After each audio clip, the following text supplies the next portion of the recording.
Мадымаров бийлик Москва жактан Кремльден колдойм десе өзү отказ берип жаткан учурларын баарыңар билесиңер. Болом десе 6 секундта аларга жардамдын аркасында бийликке алып коет 6 секундта. Ошон үчүн Жогорку Кеңештин депутаттары көзүңөрдү ачып, айрыкча бизнесмендер анти бийликке жасакерлериңерди токтоткула. Бул элдин талабы. Саламатсыздарбы? Эгерде Ачык Акыйкат каналында биринчи жолу болсоңуз, каналга катталып, мага жакты деген белгини басып, ой пикири калтырууну унутпаңыз. Чымындай жанды чыркыраткан чындык биз менен. Так, урматтуу Камчыбек Ташиев, мен сизге кайрылып кетейин деген оюм болду кечеги Жогорку Кеңештеги окуядан кийин. Siz meni жақсы білесіз, bir столда отырып чай içкенбиз, Курманкул Зулушев үчөөбүз резиденцияда Зулушев менен тууганым болот, жақсы білесіз. Ошондо мен айткам силерге көп нерсени. Зулушев, силерге баягы бүтүн биримдик партиясы менен келатып, 2 күн, 3 күн, 1 күн калганда менин үйүмө келип менден кеңеш сураган, тууганы катары. Байке эмне дейсиң? Мен 60-чы местага коюп коюптур, Жээнбековдорду. Мен ошондо айткам. Ошон үчүн менин кеңешимди уксаңар, мен педагог катары айтып кетейин, урматтуу Камчыбек Ташиевич. Педагогдордун советин уккан мугалимдер жаман болбойт. Биз мисалы чен юрфакты бүткөн, техфак, технический факультеттерге караганда биз педагогиканын 10-12 түрүн окуганбыз, психология илимдеринин 10-15 түрүн окуганбыз. Ошол нерсени эске алып мен жакшы консультация бергем. Эмне болду? Мен айттым, сени карабай коет Жээнбековдор, монтуп отуруп карабайт. Баргында ал мурдатан агайыны досуңар, Садыр Жапаров менен Ташиевке барып туруп, давай, ошолор менен иштеш алып кетесиңдер. Жокбосо азыр Зулушев жумушу жок отурмак, Жээнбековдордун жанында иши жок, ген прокурор жумушу жок отурмак. Ошол менин берген советимдин аркасынан педагог ал иштеп берет. Сизге дагы бир кеңеш берип кетейин. Кече колуңду сындырып коем деп айттыңыз, кече Мадымаровго. Ошо колуңду сындырып коем, колуңду сындырам дегениңизди кечирим сураңыз. Жалпы коомчулуктун алдында кечирим сурасаңыз өзүңүзгө эле жакшы болот. Мына кадыр баркыңыз резко 1-2 күн ичинде түшүп кетти. Жалпы эле интернетте сизге асылып жаткан адамдар көп болду. Ошон үчүн Камчыбек Ташиевич, мен сизге айтып коеюн, Адахан Кимсаямбаевичтен да кечирим сурап коюңуз, жалпы коомчулуктун астында. Ошентсеңиз, мен айтпадымбы, Зулушевга жакшы совет берип, мына иштеп жатат. Сиз дагы эгер жакшы болуп тынч иштесеңиз келсе, Мадымаровдон кечирим сурасаңыз, эл дагы сизди кечирет. Эл өкүлү болуп эсептелет. Ошон үчүн кечирим сурап коюңуз. Мен сизге ушул нерсени айтып койгум келди. Экинчиси, Жогорку Кеңештин депутаттары жасакерленип, азыркы бийликтин эмесинен жасакерленген сөздөрүңөрдү айтпагыла. Бийлик кетет. Мадымаров бийлик Москва жактан Кремльден колдойм десе өзү отказ берип жаткан учурларын баарыңар билесиңер. Болом десе 6 секундта аларга жардамдын аркасында бийликке алып коет 6 секундта. Ошон үчүн Жогорку Кеңештин депутаттары көзүңөрдү ачып, айрыкча бизнесмендер анти бийликке жасакерлериңерди токтоткула. Бул элдин талабы. Все. Саламатсыздарбы, урматтуу кыргыз элим. Мен сиздерге кайрылуудун себеби төмөндөгүчө. Кече күнү Жогорку Кеңеште биздин Адахан Кимсанбаевди, Ташиев, Камчыбек колуңду сындырам, Тазабек Икрамовду сен деген жөн отур сүйлөбөстөн, Самый Нургожону, Кадырбековду жонуңа эмеңди ташып кел, унуңду ташып кел деп ар кайсы сөздөр менен келип басындырып атат. Биздин депутаттарыбыз, эл шайлаган депутаттар иштейби же иштебейби? Министр Минфинге суроо берип атса, тетиги Ысык Атанын депутаты, ал деген канча миллион бизге аренда төлөйт деп көзүн кысып отурат ошол жерде. Көз кыскандан көрү сен камчы, сен көтүңдү кыссаң болмок. Ошо сен ойлоп атасыңбы? Элдер айтып атат, элдер минтип атат деп. Сен же кыйынсыңбы? Сен кече күнкү Жалал-Абадта чыккан балдарыңды тыйып алган, Барпыда же башка балдар жокпу? Ошондой күчтүү экенсиң, ошол балдарды апарып туруп Баткенге чек арага апарып койгонуң ошол балдарды. Бизди билбейт дейсиңби сен? Сен деле эч андай экенсиң, сен Жогорку Кеңеште эмне кылып отурасың? Эл толкуса көл болот. Бизди эч ким айткан жок. Биз бузабыз, биз деген бийликти алабыз деп. Эл көрүп турат, билип турат. Элдин бардыгы койгонду. Карап өзүңдү басып алгының, өзүңдү басып ала албайсыңбы? Көзүңдү кыспастан көтүңдү кысып алганың керек болсо. Ассаламу алейкум, урматтуу кыргызстандыктар, урматтуу кыргыз элим. Мына кече күнү парламентте депутат менен ГКМнын жетекчисин экөөнүн каям айтышын бардыңыздар көрдүңүздөр. Мен бир нерсеге баардыгыңыздар көңүл буруңуздарды суранам. Депутат бул эл өкүлү. Эл тарабынан шайланып келген. Элдин укугун талашат, элдин үнүн аткаруу бийлигиндеги бийлик өкүлдөрүнө жеткирет. Бийлик менен элдин ортосундагы түздөн түз өкүлү бул депутат. Адахан Кимсанбаевич ант бергенде эле өзүнүн антында туруп, ошону актап иштеп атат. Тилекке каршы 85% депутаттар элге берген убадасынын үстүнөн чыкпай, өз укуктарын билбей, алардын иши кандай, милдети кандай, аны дагы билбей, аткаруу бийлигине жана бийликке мындай жалпак тил менен айтканда, коомчулукта айтылып аткан сөзгө таяна турган болсок, пактачылар деген наам алышты. Жок дегенде, урматтуу депутаттар, өз укугуңарды билгиле. Элден алып келген добушуңарды актап, антыңардын үстүнөн чыккыла. Экинчи маселе, мына кече Жалал Абад шаарында жаштар кайрылуу кылыптыр. Мен дагы Жалал Абад шаарынын Сузак районунун тургуну болом. Жалал Абад шаары бир эле аларга тийиштүү эмес, алардын менчик жери эмес. Мен дагы кыргыздын уулумун, кыргызстандыкмын. Менин дагы канымда кыргыздын дүркүрөп каны айланып турат. Силер кандай өзүңөрдү ушунчалык кыйынсетсеңер, мен дагы ошонун биримин. Бирок мен бүгүн мамлекеттик бийик деңгээлдеги саясат жүргүзгөн, илим, билими бар, саясатта такшалган Адахан Кимсанбаевичти колдоймун. Ошондуктан ошонун тарапташы болуп келатам. Эмне үчүн? Биринчиден билимдүү. Экинчиден, силер айтып атпайсыңар, биз күчтүүбүз, жалаң спортсмендер деп. Мамлекетти күчтүү же болбосо бир спортсмен көтөрө албайт. Интеллигенция деп коет, мына ошолор көтөрөт. Мыйзам менен иштеген гана мамлекет өнүгөт. Калгандарыңар көрүп калгансыңар, кашаны секирип, мыйзамды бузуп.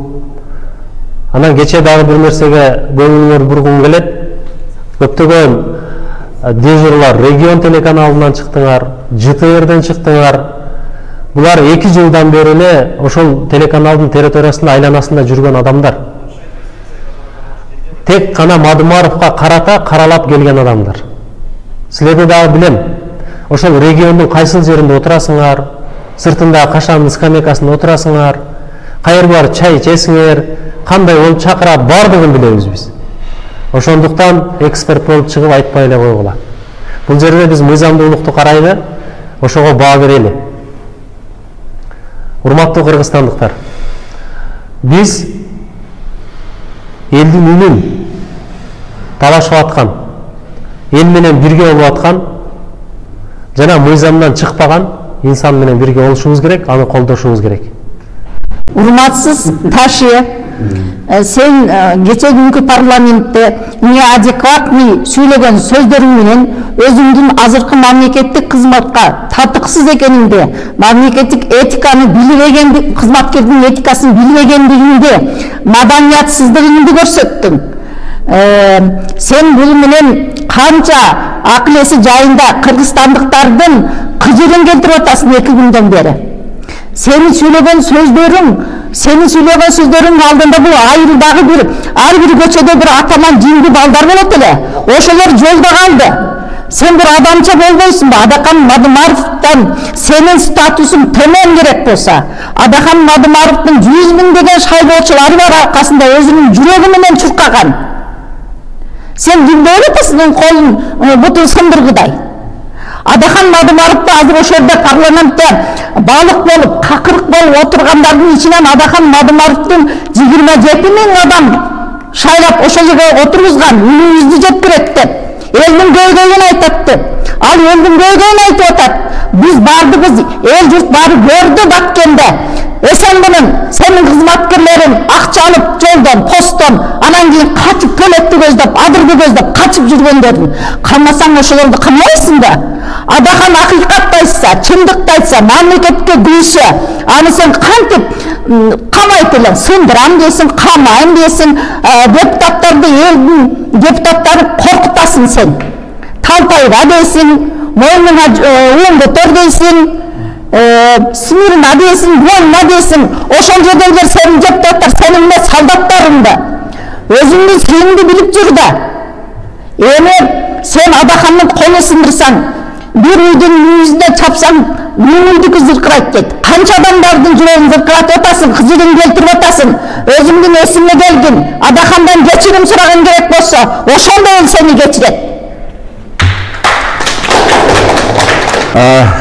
Урматтуу кыргызстандыктар, кыргыз элим, бул жерде кечеги жогорку кеңештин сессиясынан кийин бизде жаман ойлор, бүдөнлүк түшүктүү ойлор пайда болду. Анткени жогорку кеңештен чын үмүтү чоң эле, мурдагы алтын сазда чимкириктер кетип, эл үчүн иштейт деп үмүттөнгөнбүз. Көрсө алардан өткөн калкыктар келиптир бул жердечи. Баардыгы эле жер карайт. Эмне үчүн Мадымаров чындыкты айтып атса, бирөө чыгып колдобойт. Биз Нурлан Самойкожого терең ыраазычылык билдиребиз. Ошол жерде жалгыз акын экен, акындар ушундай болот. Адаханды колдоп, ошол киши гана өз оюн айтты, калганы баары да каршы сүйлөп, коллегалар бири-бирин колдош керек эле жогорку кеңеште. Ал жерде биз көрсөк, баардыгы жана тизими менен келгени билинип калды ал жерде. Жанагы Жусуп Коргонбаев деген чүдүнктүү шофер бар. Илгери экөө Кыргызгазды тынчтып, Россияга $1 сатып беришкен. Азыр шоферлор тойгозду. Илгери Атамбаевдин шофери Илмиянов Шумахер бар эле. Кыргыздан жарым жутуп. Анан кийин жанагы Шишеттин шофери Талант Имамов деген цифровизация министри болуп алып туруп, бүт баарын басып алып атат азыр. Дастанды, Кыргыз Телеком, Альфа, жанагы Мегаком, жанагы банк, Кредит банк дейби. Анысы да шофер. Эми бул Коргонбаев шофер чыгып алып, түз сөзүн айтпай, баяндалатпай, тизме менен келген 30 киши мүчөлүк терсиңер деп биз эми түшүнүп калдык. Көрсө баары ушу тизме менен келген депутаттар экен ал жерде. Бир адамдын тизмеси менен. Аны айтайын деген жогорку кеңеш ушундай элдин көйгөйү айтылып атса, чынында ошол жерде контрабанда бар. Ал жерде ошол качып жүрөт жанагысы. Элдин көйгөйүн айтып чыккан депутатты колдоп сүйлөп коюшпай, баардыгы элдин атынан келип атат, элге Толгон Токоевадан беришет дагы келгенден кийин өзүнүн жеке кызыкчылыктарынан отурушат. Биз буларды 6 жыл ушинтип элдин баягы салыгын эсебинен камап турабызбы? Булар чындык сөзүн качан айтат элге? Булар эл өкүлү го. А бул жерде өзүнүн көлөкөсүнөн коркуп отурушат ошол жердечи. Кайра Мадымаровго каршы туруп алышып сүйлөдү. Мына Нурлан Шакиев деген бар экен. Учурунда Бакиевдин кеңешчиси болгон, министр болгон, чыгып айтат, тиерде мынанча здание салынды, ошону эмне салды, ким салды, кайсы акчага, бюджеттен акча кеткен жок дейт. А эл билиш керек, укук органдарынын зданиясы кайсы акчага, эмне себептен ким бекер салып берип атат. Ал бүдөнлүк ойлор пайда болот экен бул жердечи, элде. Урматтуу элим, бул жерде чынында кечээки күнү мына эмеде дагы Жалалабадта чыгышып, мечиттен чыгышкан экен, байкадык баарын колунда жана жай намаздар турат.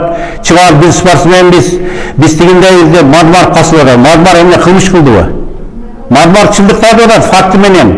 Ал жерде ушундай болуп атат, ертеңчи өтпөй атат, ал жерде суубай өтпөй атат, ал жерде сенет өткөрбөй эл кыйналып атат деген чын оюн айткан үчүн Мадымаровду жек көрүп 2 күндөн бери телевидениеден көрүнгөн жана жугунду кошоматчы саясатчыларын чыгарып алып туруп жадатты телевизордон, сүйлөтүп, жамандатып. Мындай элди бөлгөн болбойт. Элди бөлгөн болбойт. Биз деле мекенчил, ошо мекенин өлкөнүксө экен деген ой менен сүйлөп атат. Мадымаров эч кандай популист болгон эмес.